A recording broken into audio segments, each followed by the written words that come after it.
இல்ல காங்கிரஸ் கட்சி உங்களுக்கு மகாராஷ்டிரால அவங்களுடைய பிரசன்ஸ் என்னன்னு சொல்றாங்க.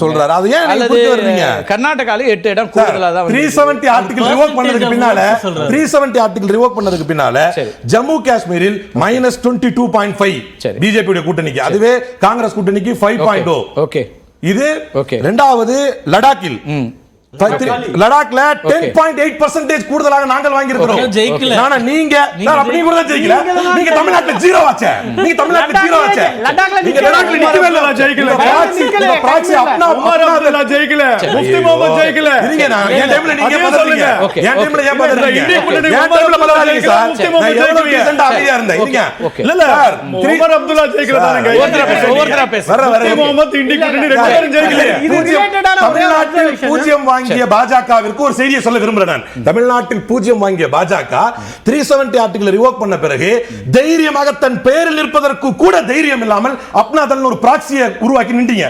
நின்னு என்ன பிரயோஜனம்? லடாக்ல 10.8% ஆக காங்கிரஸினுடைய வோட் பர்சன்ட் கூடி இருக்கு இந்தியாக்கு. அதுவே என்டிஏ உடைய vote percent -10.3. Okay. சண்டிகர்ல -3.2. காங்கிரஸ் உடையது +4.8. இப்படி என்னால் சொல்லிக் கொண்டே செல்ல முடியும். சார் அரசியலில் நாகரீகமாக பேசக்கூடிய நிறைய பேர் இருக்கிறார்கள். நாகரீகமாக சவால் விடக்கூடியவர்கள் நிறைய பேர் இருக்கிறார்கள். அவர்களில் எல்லாம் அண்ணாமலையும் வித்தியாசமானவர், அமித்ஷாவும் வித்தியாசமானவர், நரேந்திர மோடியும் வித்தியாசமானவர். அகைன் சொல்றேன் மார்க் மை வேர்ட்ஸ் 3 மாசம் தாண்டாது. மார்க் மை வேர்ட்ஸ் 3 மாசம் தாண்டாது. 3 மாசம் தாண்டாது. சோரன் மார்க் மை வேர்ட்ஸ் 3 மாசம் தாண்டாது. சாய்வாலா பேச்சு 3 மாசம் தாண்டாது சார் இந்த ஆட்சி. 3 மாசம் தாண்டாது சார். அப்படியே வந்தாலும் வித்தியாசமானவர் ரிவோக் பண்ணது அந்த மாதிரி ஆள் நாகரீகம் தன்னுடைய சொந்த கட்சியின் அருகதை இல்லாதவர்கள். காங்கிரஸ் கட்சியின் பேரில் நிக்கிற காங்கிரஸ் கட்சி ஒரு தைரியம் இல்லாதவர்களை பார்த்து கிரெடிபிலிட்டி முன்னால வைக்கிறேன்னு சொல்லி இன்னைக்கு வெறும் சாய்வாலான்னு சொல்ல வாங்கிக்கிறாங்க. ஓகே ஒரு நிமிஷம். சௌக்கிதார் சோர் ஹை சொன்னாரு. சரியாதானே சொன்னாரு. சுப்ரீம் கோர்ட் போய் மன்னிப்பு கேக்குது காங்கிரஸ் கட்சி. என்ன பண்றது? வச்சிருக்கீங்களா? மன்னிப்பு கேட்க கூடிய கட்சி ஆணையம் கையில தான் இருக்குது. சாவர்கரை பார்த்து சொல்லுங்க ஊடுருவல்காரர்கள் என்று சொன்ன பிரதமர் இந்திய வரலாற்றில் இவ்வளவு மோசமான பிரதமரை பார்த்ததில்லை. மோசமான ஒரு பிரதமரை பார்த்ததில்லை இந்திய வரலாற்றில். ஊடுருவல்காரர்கள் என்று சொல்கிறார். பல பிள்ளைகள் பெற்றுக்கொள்கிறார். அருவருப்பாக பேசுகிறார். பரப்புரையில கடந்து இப்ப நம்ம ரிசல்ட்டுக்கு வந்துட்டோம். ஒரு முக்கியமான கேள்வி இருக்கு. ரெண்டு பேர்ல நீங்க யார் வேணா சொல்லுங்க. இப்ப அவர் குபேந்திரன் சொன்னாரு அயோத்தி உள்ளிட்ட 5 தொகுதிகள் அந்த பகுதிகளெல்லாம் தோல்வி வருது. அப்போ கைவிடப்பட்டதா? இன்னொன்று முக்கியமான அம்சம் சொல்கிறார். இது வரைக்கும் ஜெய்ராம் சொன்னவர் இப்போ ஜெகநாத்துக்கு போயிட்டீங்க அப்படின்னா என்ன அணுகுமுறை? இதெல்லாம் எப்படி புரிஞ்சுக்க வேண்டியிருக்கு? அப்போ வாக்குகளோட தான் இதை பொருத்தி பார்க்க வேண்டியிருக்குதா ஒவ்வொரு முறையும் அப்படிங்கிற ஒரு கேள்வி வைக்கிறார். ஒரே ஒரு பதில். பெர்சன்டேஜ் இன்க்ரீஸ் பற்றி நிறைய பேசினார். 5 மாதத்துக்கு முன்னாடி தெலுங்கானால தேர்தல் நடந்து காங்கிரஸ் பெரும்பான்மையான வெற்றி. அங்கே காங்கிரஸ்க்கு எவ்வளோ குறைஞ்சது, பிஜேபிக்கு எவ்வளோ ஏறிச்சு சொல்லணுமா வேண்டாமா? பிஜேபிக்கு 20% ஏறி இருக்கு, காங்கிரஸ்க்கு எவ்வளோ குறைஞ்சிருக்கு. ஒரு வருஷம் முன்னாடி கர்நாடகால மிக பெரும்பான்மையான கூட்டணி சேர்த்து ஒரு நிமிஷம். பிஜேபி வந்து தனியாவே நாங்க 25 இடங்களை ஜெயிச்சோம் போன டைம். கர்நாடகால இவங்க ஆட்சிக்கு வந்தாங்களா? இன்னைக்கு அவங்களுக்கு எவ்வளவு குறைஞ்சிருக்கு, எங்களுக்கு எவ்வளவு? ராஜஸ்தான்ல இவங்க ஜெயிச்சாங்க -8.3, நாங்க 8.6. அதுதான் சொல்றேன். எல்லா மாநில தேர்தல்கள் வேற. நான் பாராளுமன்ற தேர்தல் பத்தி பேசிட்டு இருக்கேன். At the end of the day 10 வருஷம் வெயிட் பண்ணி இப்பதான் எதிர்க்கட்சி அந்தஸ்தே உங்களுக்கு வந்திருக்கு. அதான் ரிசல்ட். நீங்க வந்து ஜெயிச்சு ஆட்சிக்குலாம் வரல. ஜெயிச்சு ஆட்சிக்கு வரல. அதுதான் நிச்சயமா அதுல மாற்று 240 84 அப்புறம் காங்கிரஸ் ஒரு வாட்டி கூட சிம்பிள் மெஜாரிட்டி வாங்குனது இல்ல.